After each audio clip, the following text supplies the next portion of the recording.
Hoy parece impensable, pero hace algunos años las 600 dominaban el mercado. El lugar que hoy ocupan Nakeds y Trails medias y no tan medias era ocupado por rabiosas y ligeras deportivas japonesas de 4 cilindros y 600 centímetros cúbicos. La oferta de este tipo de motos se había vuelto anecdótica, normativas anticontaminación y la necesidad de un carnet intermedio han desplazado completamente este tipo de motos. Muchas, como la mítica Yamaha R6, han pasado a ofrecerse en versión únicamente para circuito. Por suerte, esta legendaria categoría ha sufrido un soplo de aire fresco para 2024. Los responsables, la vuelta de dos verdaderas leyendas, la Kawasaki Ninja ZX6R y la Honda CBR 600RR.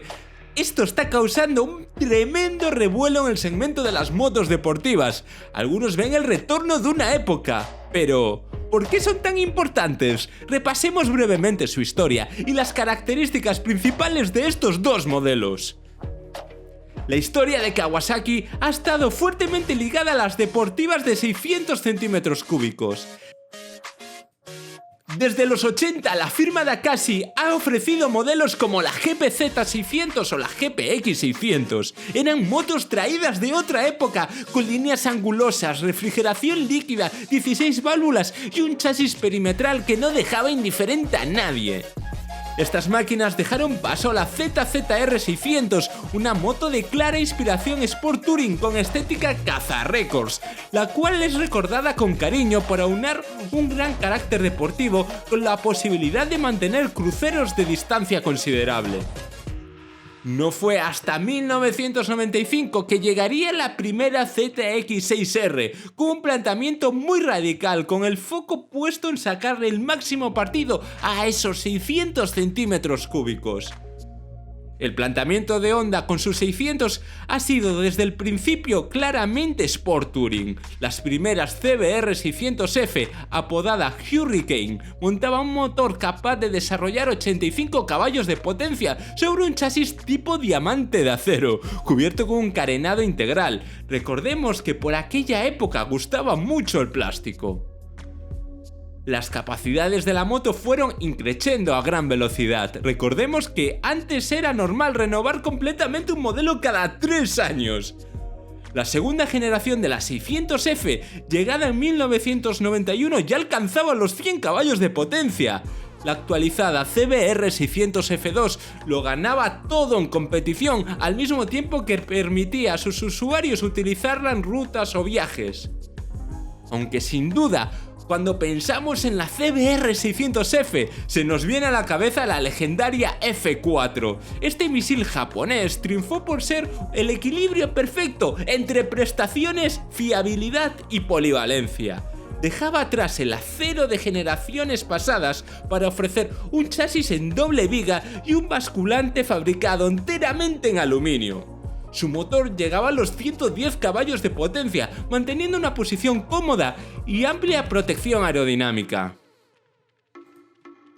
Este planteamiento Sport Touring, aunque identidad del modelo la lastraba en competición, se vieron obligados a poner en los concesionarios las memorables F4 Sport. Esta versión remodelaba su motor dotándolo de una respuesta más deportiva y puntiaguda, un nuevo amortiguador trasero y la supresión del asiento de una pieza, montando el colín elevado de rigor. Con esta máquina, Fabien Foret se alzó con el título mundial de Super Sport, algo inaudito en una máquina que originalmente tenía un planteamiento tan polivalente. Esto ocurrió en el año 2002, el último año de la CBR 600F en el mercado.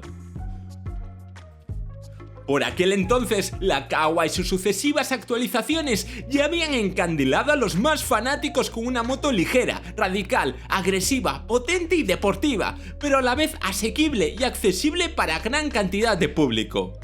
Escapaba del concepto Sport Touring de la Honda, poniendo en los concesionarios una máquina pensada netamente en el rendimiento. De estas primeras Ninja 600, la más memorable es el modelo G, llegado en 1998 y fácilmente reconocible por su toma de aire frontal, capaz de desarrollar unos 108 caballos de potencia increíbles para la época. De hecho, Se impuso en la temporada 2001 de la mano de un incombustible Andrew Pitt, un piloto recordado por ser un especialista en la categoría y uno de los encargados de desarrollar el proyecto de la firma Dakashi en MotoGP. Pero la guerra se volvió especialmente encarnizada a partir del año 2003, año en el que ambas máquinas dieron un gran paso evolutivo. Eran años gloriosos para la categoría, la burbuja inmobiliaria estaba en su apogeo, no faltaba trabajo y los chavales podían comprarse una superdeportiva nueva. Kawasaki puso en los concesionarios la moto más radical hasta la época, la ZX6R 636. Esta podría considerarse la primera Kawasaki deportiva moderna. Se comercializaban dos versiones, una de 600 centímetros cúbicos, normalmente reservada para las preparaciones de Super Sport, y la 636, un pequeño extra de cilindrada, lo suficiente para convertirse en la moto más potente de su categoría. Gracias a su motor ligeramente más grande y una enorme toma de aire Ram Air, podría acariciar los 130 caballos de potencia, aproximadamente 15 más que su competencia, además de introducir la ansiada inyección electrónica. La parte ciclo era excepcional, con horquilla invertida y pinzas de anclaje radial de serie, toda una rara avis en su especie, más aún hace 20 años. Eso sí, pese a estar muy avanzada en muchas cosas respecto a su competencia, mantenía elementos totalmente desfasados, carecía de sonda lambda y necesitaba starter para arranques en frío. Poco después, en 2005, llevó su evolución natural, la conocida como C1. Básicamente era la misma moto, pero con un exhaustivo y necesario trabajo de refinamiento. La ergonomía se mejoró enormemente, siendo una moto mucho más accesible y natural de conducir. El acabado general de los materiales daba un salto cuantitativo. Cabe destacar que es la primera ZX6 con escape bajo el colín. Electrónicamente era mucho más avanzada y sobre todo, pese a ser más potente que su antecesora, mejoraba enormemente su entrega de potencia a bajo régimen, el talón de Aquiles del anterior modelo. Pero, ¿qué estaba haciendo Honda por aquel momento? La firma de Tokio simplemente cambió el mundo de la moto deportiva para siempre, con la CBR 600RR. Pongámonos en situación. 2002 fue el primer año de las MotoGP, algo que Honda ansiaba enormemente. Ellos odiaban las 500 de 2 tiempos porque pensaban que esa tecnología no tenía aplicación en sus motos de calle. Por ello, cuando llegaron las primeras MotoGP, Honda presentó una máquina traída de otro tiempo, la RC211V, con la que Toru Ogawa y la leyenda Valentino Rossi dominaron durante los primeros años de las GP. Esta máquina dejó a todos con el culo torcido, pero lo que nadie se imaginaba es que Honda pondría en la calle una réplica accesible de este monstruo japonés, la CBR 600RR. Vale, mecánicamente no tenía nada que ver con la GP, pero estéticamente era idéntica a la del prototipo. No sustituía a la CBR 600F, ambas se mantenían en catálogo. La RR nacía de la necesidad de tener en catálogo una moto radical de cilindrada media. Todo era nuevo, el propulsor más potente y agresivo, una posición más radical, un sistema de suspensión trasera herencia de las GP, unido a un basculante mucho más ancho y complejo de los que estábamos acostumbrados. El chasis era completamente revolucionario, fabricado en moldes cerámicos mediante inyección de aluminio fundido. Abandonaba las clásicas vigas rectas y adoptaba formas más orgánicas, haciéndola más compacta y agresiva. Todo en esta moto indicaba una nueva era para las motos deportivas. Aunque dos elementos destacaban en esta moto, su increíble escape en el colín, el cual se pondría de moda en casi todas las marcas, y los agresivos faros delanteros. Dato curioso, estos mismos faros fueron los que montaron la RCV pilotada por Doohan durante su presentación en las 8 horas de Suzuka, aunque también fue criticada por tener menos potencia que muchas rivales y por una horquilla convencional delantera que pronto cambiarían.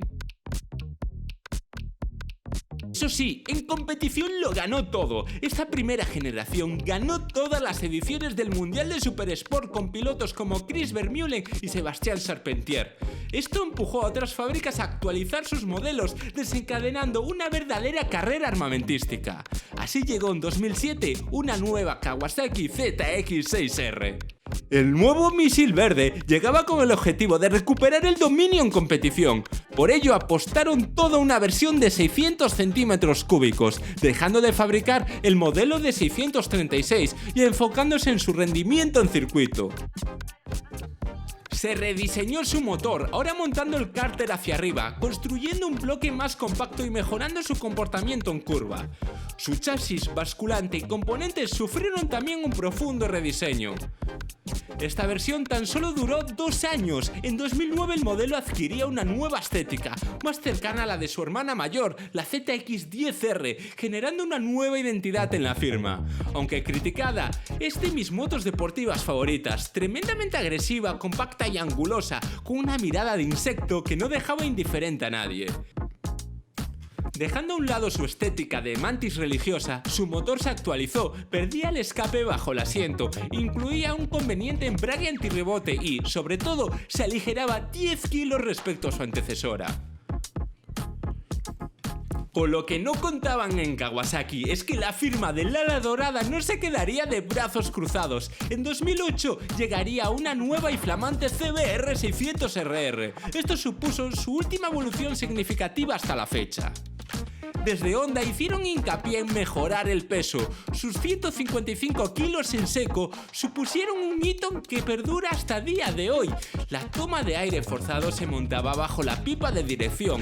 Se buscaba un conjunto generalmente más ligero y compacto. Esta máquina era un verdadero juguete. Mejoraba notablemente su potencia, llegando a los 120 caballos, introduciendo un carenado minimalista que, además de mejorar su estabilidad, acentuaba la estética juguetona del conjunto. Pero por encima de todo, era una base increíble para competición. Durante esta época se vivió la era dorada del Mundial de Super Sport. MotoGP vivía en la olvidable época de las 800, mientras que Superbikes tampoco vivía su mejor momento. Un campeonato con muchas motos en pista, numerosos adelantamientos y electrónica casi ausente. Para muchos, entre los que me incluyo, el Mundial de Super Sport era la mejor competición de motos que podías ver en aquella época. Pilotos consagrados en los últimos años de las legendarias 500 y las primeras GP como Gary McCoy o Anthony West consiguieron un asiento en esta categoría, aunque fueron nombres como los de Cal Crutchlow, Andrew Pitt, Chas Davis o Kenan Sofuoglu los que repartieron el pastel. Fue este último el que rompería todos los récords, convirtiéndose en el mejor piloto de la historia de la categoría, el cual construiría su leyenda sobre ambas motos, primero sobre la CBR 600RR, para más tarde vestir de verde Kawa. Este idilio sería muy breve. A partir del año 2010, el segmento de las motos deportivas de 600 centímetros cúbicos se convertiría en una hecatombe. Fueron muchos los factores que propiciaron el ocaso de las reinas de la carretera, pero el principal fue la crisis económica. Muchos de los trabajadores que habían comprado con relativa facilidad una Super Sport estaban ahora en el paro y se veían asfixiados a la hora de tener que pagarle una revisión o el seguro de la moto. En muchas ocasiones ni siquiera podían sacarla el fin de semana, incluso guardaban polvo en los garajes por el simple hecho de no tener dinero para un cambio de neumáticos, que dicho sea de paso no son baratos. Otro factor fue la introducción del carnet A2, el cual atacaba directamente a este tipo de motos, obligando a los nuevos conductores a adquirir una moto de transición durante los primeros años de licencia y asistir a un curso para tener una máquina de potencia libre.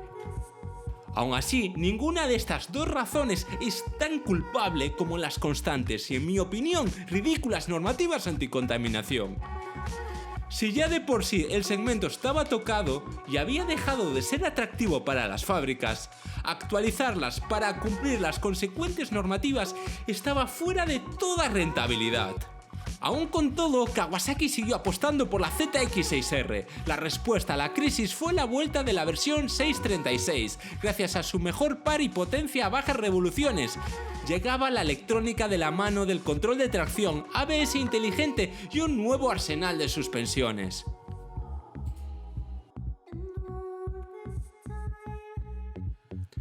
Es una moto francamente difícil de ver, puesto que se vendió durante los años más duros en el segmento. Aun con todo, decidieron adaptar una versión para la normativa Euro 4 en 2019. La leve bajada de potencia de los 129 caballos del modelo anterior hasta los 127 hacía evidente que la normativa atacaba directamente a este segmento en particular. Suplieron esta pequeña bajada de potencia con una parte ciclo mucho más competente y una electrónica más refinada, actualizando el embrague antirrebote e introduciendo el Quick Shifter. Su acogida fue cálida, parecía que al fin volvían la Super Sport a un precio razonable, si no fuese porque tan solo un año después la normativa Euro 5 la hirió de muerte.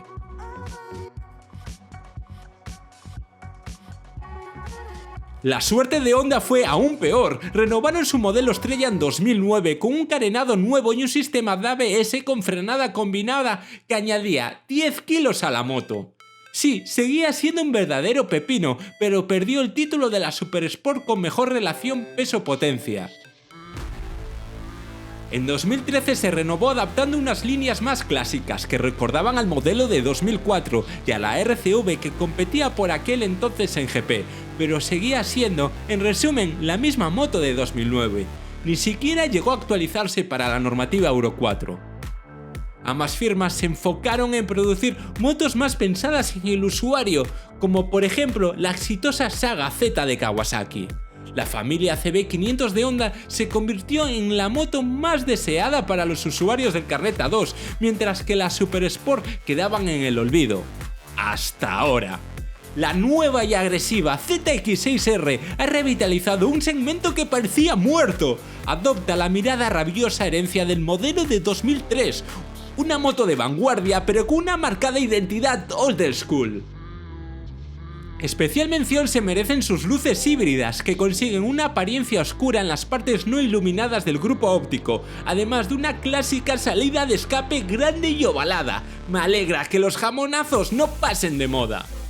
Las líneas generales recuerdan a la de su hermana mayor, la ZX10R, aunque con la identidad propia que le confiere su agresivo y polémico frontal. Mantiene la filosofía que hizo de ella una de las motos favoritas dentro de la categoría de Super Sport, con un funcionamiento exquisito tanto en carretera como en circuito.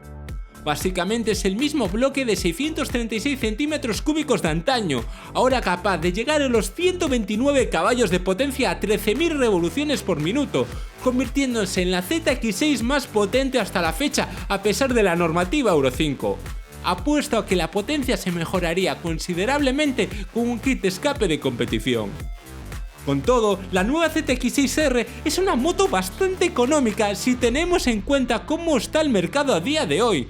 13.000 euros es un precio bastante competitivo para este relámpago verde lleno de historia. Pero su competencia será voraz, nada más y nada menos que la moto que popularizó las deportivas de 600, la última versión de la CBR 600RR. La mítica CBR 600 vuelve sentando cátedra, mostrando cómo se debe hacer una moto tecnológicamente puntera sin renunciar a su historia. Podríamos decir que es como el remake de Resident Evil 2 hecha moto. Tiene una tecnología nunca vista antes en una Super Sport, como un complejo sistema de control inercial de 6 ejes firmado por Bosch, que además de controlar la inclinación en curva, permite tener bajo control el levantamiento de las ruedas delantera y trasera. Tiene 3 modos de conducción preconfigurados, que pueden personalizarse con 5 niveles de entrega de potencia, 3 de freno motor, otros 3 de anti-wheelie, también desconectable, y 9 de control de tracción, todo configurable desde su pantalla TFT. No hay circuito que se le pueda resistir.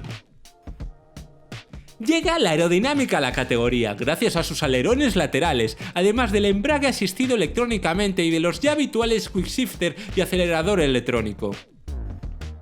Todo esto lo implementa manteniéndose fiel a lo que hizo famosa esta moto. Su estética, aunque innovadora, nos llena de nostalgia, heredando elementos de modelos anteriores. Mantiene líneas rectas y planas en su carenado, como el modelo de 2013. Una entrada de aire frontal idéntico al del modelo de 2008 y, por supuesto, su escape bajo el colín de rigor. Aún así, introduce elementos estéticos nuevos como su estilizado grupo óptico delantero heredado de la bestial Fireblade, su hermana mayor.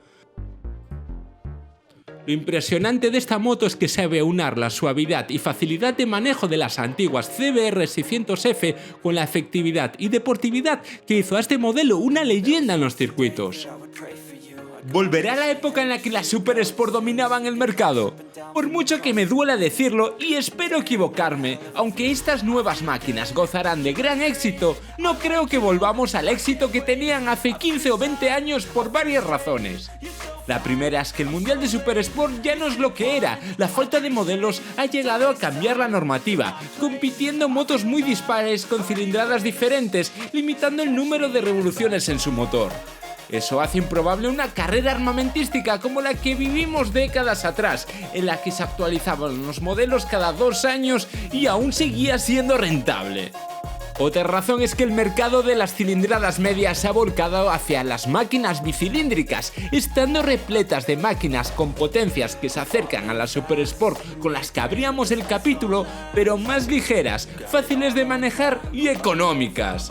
Además de una clara tendencia hacia las máquinas Sport Touring del estilo de las mencionadas CBR 600F, para sorpresa de nadie, puesto que son máquinas con las que puedes hacer de todo sin renunciar a unas prestaciones muy respetables. De todos modos, si tienes una opinión diferente, ya sabes que me la puedes dejar en los comentarios. ¿Cuál de estas motos es tu favorita? Ya sabes que me encantaría conocer tu opinión. Esto ha sido todo por hoy, espero verte en próximos capítulos de Máquinas Legendarias.